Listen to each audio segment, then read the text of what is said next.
Yun mga boss idol, good morning, good morning. Thank you so much sa ating mga viewers, subscribers, mga boss idol, yung sumasabaybay sa atin mga boss idol, yung naniniwala pa din sa atin at gustong matuto ng DIY works mga boss idol.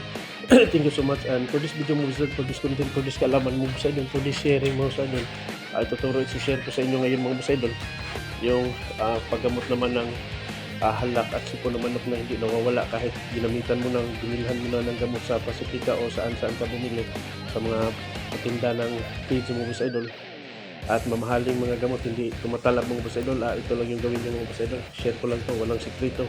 This is for this what my encountered and experience of sa pagmamanok mga boss idol. Ito yung mga boss idol, ito lang yung gawin nyo mga boss idol. Oregano at saka sili, pares mo ko sila mga boss idol, turo ko sa inyo mga boss idol.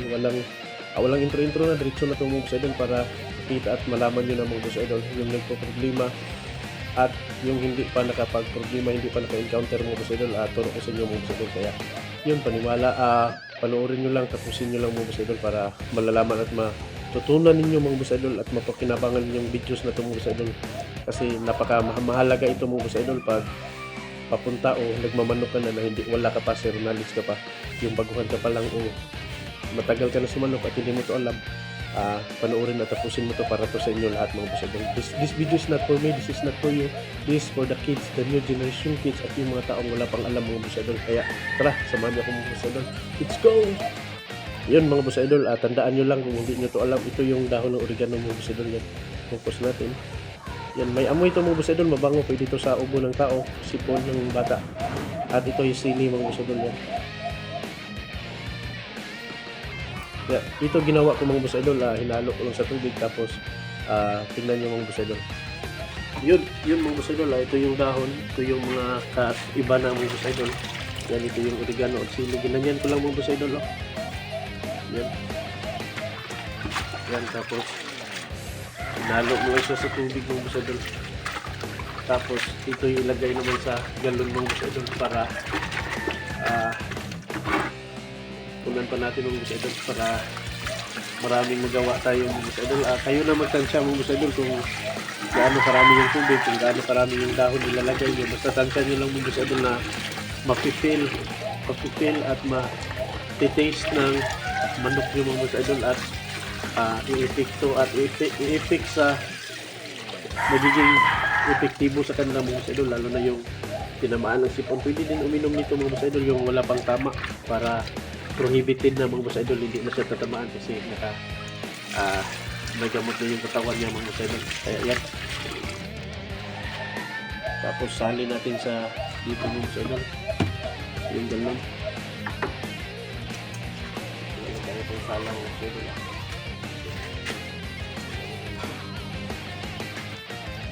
Buwa tayo yan lang mga boss idol. Tapos sali natin sa galon ng boss idol yan.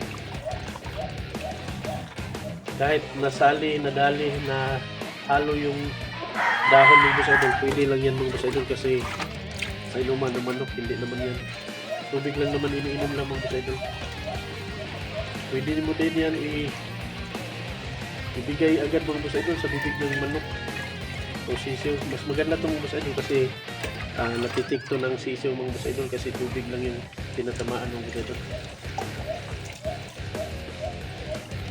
Maganda mga boss idol kung may salaan, pero okay na din to kasi marami naman ako ganito mga boss idol. Sinishare ko lang to sa inyo mga boss idol, ano man, masayang man, matapon man, okay lang din sa atin mga boss idol. Yan mga boss idol, tapos sali dito sa kabila.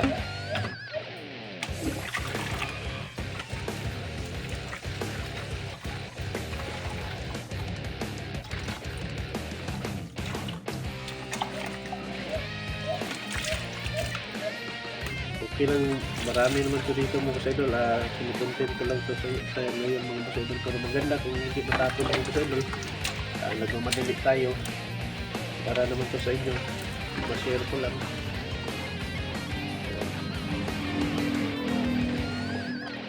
para may makukuha kayong idea mga boss idol. Lalo na yung mga papunta at pasulong pa lang na magmamanok mga boss idol, maganda at mabuti na to sa inyo mga boss idol na alam nyo na tong alam nyo na tong technique, alam nyo na tong paraan, alam nyo na tong style at tips mga boss idol. Sana natutunan at pakinabangan ninyo ngayon mga boss idol. Ayan.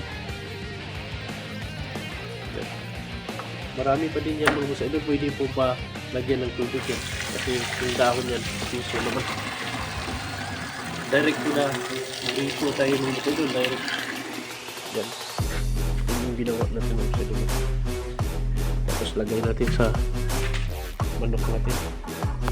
Kaya sana mga boss idol natutunan at napanood ninyo ito ngayon mga boss idol para mapakinabangan niyo lalo na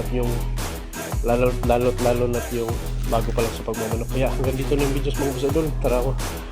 Daghan kayong salamat sa mga nag-subscribe. Sana dadami pa tayo, dadami mga boss idol para marami tayong matutulungan. Please share mga boss idol, comment and like mga boss idol. Please subscribe. Thank you so much. Ang taong nagburganan, lisod ko tumba, dalay ko ang Diyos sa matag sigubos pa. Bye.